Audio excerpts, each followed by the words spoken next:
Hello, myself Chintan Kumar Parmar. My student ID is 22094672, and for the coursework 1 of International Commercial Law, my topic is a critical comparison of the career's duty and immunities under the Hague-Visby, Hamburg, and Rotterdam rules.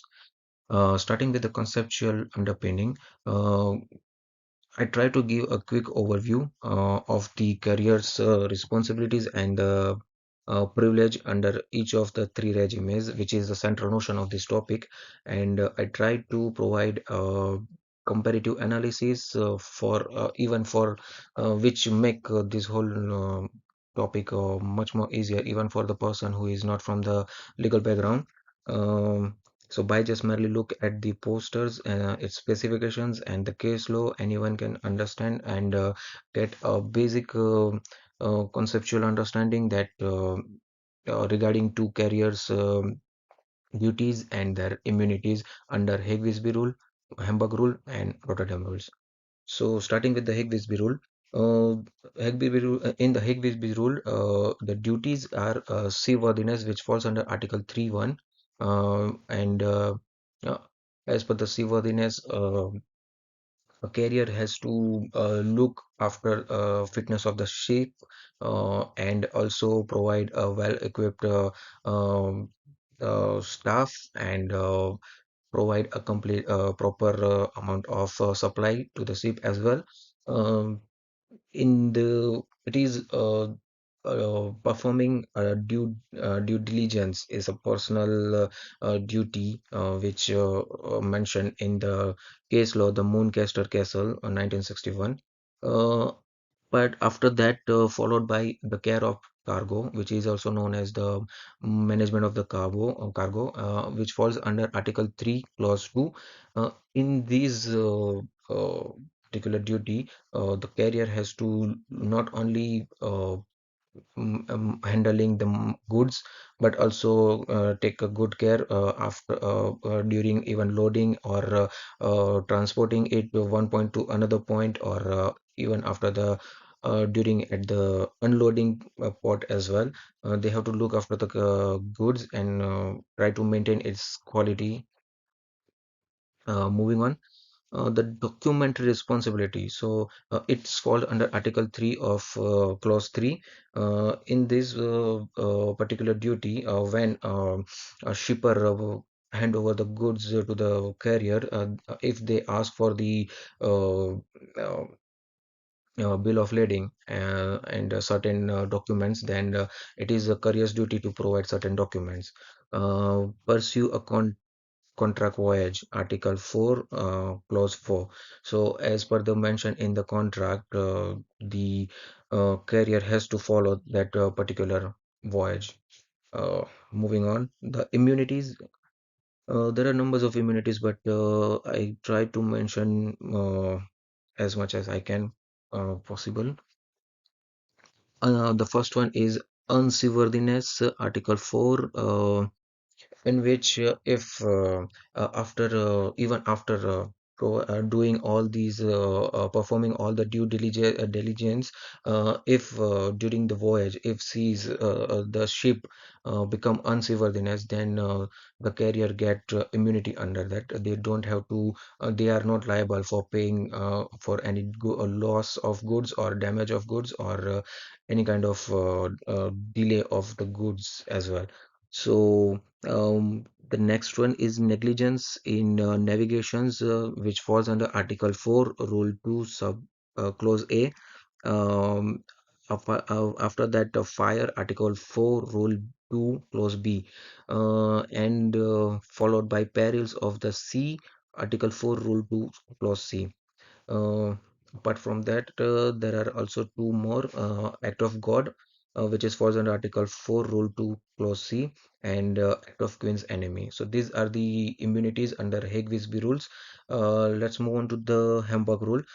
In Hamburg rule, it's hard to find the duties, but I try to provide a one which is documentary responsibility as per the Hague-Visby rule I mentioned before. When a shipper wants to ask for the documents documentary evidence or something, then it is courier's duty to provide a bill of lading. Um, I also mentioned one case that the world Apollo cartevers is Sud cargoes, which is considered as the first decision applying for the Hamburg rules. So that's why I mentioned that case here. The immunities under the Hamburg rules are live animals falls under Article 5 of Clause 5, deviation Article 5 of Clause 6, and fire Article 5 of Clause 4, under which if the live animals are carried on the carrier, and due to such kind of goods, any kind of loss or damage or um, uh, delay occur, then they are then the carrier is not liable for such kind of damages as well. Moving on to the Rotterdam. So in Rotterdam, they try to uh, take both the main obligations from the Hague-Visby rules, which are seaworthiness and exercise due diligence before and during voyage. So there is a difference between these both. There is a minor difference which differentiate both the rules from each other. In Rotterdam, they have to carry out both the duties towards the journey, towards the voyage. While in Hague-Visby rules, they don't have to such obligations for carry on towards the voyage throughout the voyage.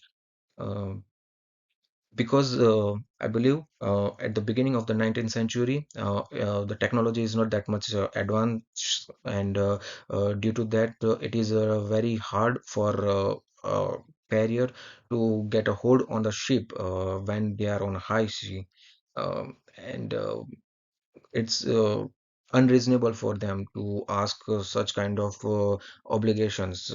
But in nowadays, it's a different case scenario.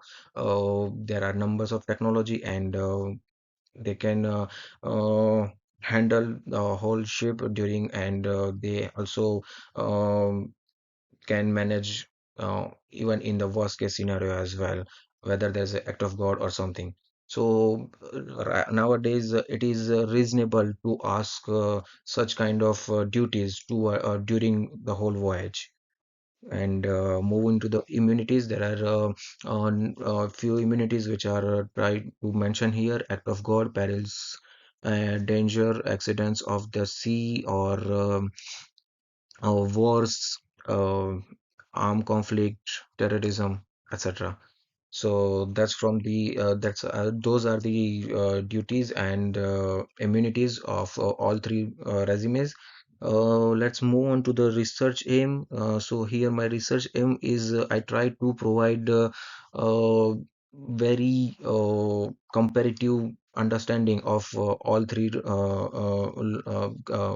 laws, duties, and immunities for carriers.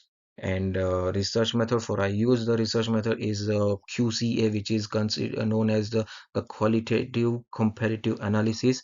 And I try to put my all research work. I gather some information from certain resources, and try to put in a comparative manner, so one can easily understand by just reading it.